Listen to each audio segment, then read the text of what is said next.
पुराने समय की बात है। एक छोटे से गांव में एक ईमानदार धोबी रहता था। उसका नाम सलीम था। सलीम की जिंदगी बहुत सादा थी।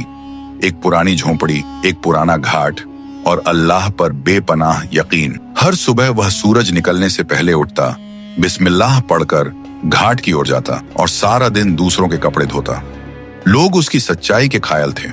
गांव वाले कहते, सलीम का हाथ साफ है, उसके दिल में मेल नहीं।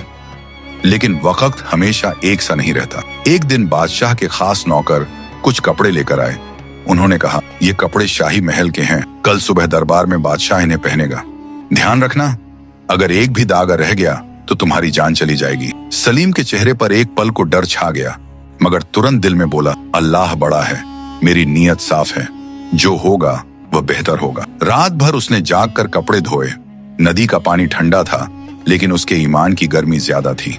वह धोबी पत्थर पर कपड़े मारता जाता और कहता जाता, जैसे ये मैल उतरता है वैसे ही या अल्लाह मेरे दिल का मैल भी धो दे। सुबह सूरज उगा, कपड़े चमक रहे थे जैसे चांदी के बने हों। सलीम ने खुशी से अल्लाह का शुक्र अदा किया, लेकिन किस्मत को कुछ और ही मंजूर था। जब बादशाह के नौकर कपड़े लेने आए तो उन्हें एक दाग नजर आया। दाग शायद किसी और के हाथ से लगा था, मगर इल्जाम धोबी पर आ गया। बादशाह को खबर मिली, दरबार लगा। सलीम को दरबार में लाया गया। शाही वजीर बोला, ये आदमी कहता है कि वो ईमानदार है, मगर कपड़े मैले कर दिए। सलीम ने अदब से कहा, हुजूर, मैंने अपनी नीयत साफ रखी थी, मेरा काम अल्लाह की रजा के लिए था। दागा मेरी आंख से छुप गया होगा, मगर रब की नजर से नहीं छुप सकता। दरबार में खामोशी छा गई। बादशाह ने कहा, अगर तुम सच बोल रहे हो तो कोई निशानी दो कि तुम बेकसूर हो। सलीम ने आंखें बंद की और कहा, मेरा इंसाफ अल्लाह के सुपुर्द है। अगर मैं झूठा हूं तो ये दाग हमेशा रहेगा, और अगर मैं सच्चा हूं तो ये दाग खुद ब खुद मिट जाएगा।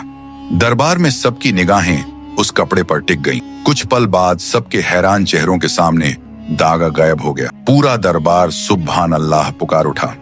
बादशाह सलीम के कदमों में झुक गया, कहा, ऐ अल्लाह के बंदे, तुमने हमें याद दिलाया कि इंसाफ तख्त से नहीं ईमान से होता है। सलीम मुस्कुराकर बोला, हुजूर, मैंने कुछ नहीं किया, सब मेरे रब का करम है। इंसान अगर सब्र करे तो इंसाफ खुद उसके कदमों में आ जाता है। उस दिन के बाद बादशाह ने सलीम को महल का खजांची बना दिया। लेकिन सलीम ने कहा, मुझे दौलत नहीं चाहिए, मुझे सिर्फ ईमान की रोजी चाहिए। और वही धोबी जो नदी किनारे कपड़े धोता था, लोगों के दिलों में सच्चाई और सब्र की मिसाल बन गया। ईमान सबसे बड़ी दौलत है, सब्र सबसे बड़ा हथियार और अल्लाह पर यकीन सबसे बड़ी जीत। प्यारे दोस्तों, उम्मीद करता हूं कि आज की यह वीडियो आपको पसंद आई होगी। अगर वीडियो अच्छी लगी हो तो कमेंट्स में अपनी राय जरूर बताइएगा और हमारे चैनल को सब्सक्राइब कर लीजिएगा। वीडियो देखने के लिए बहुत बहुत शुक्रिया।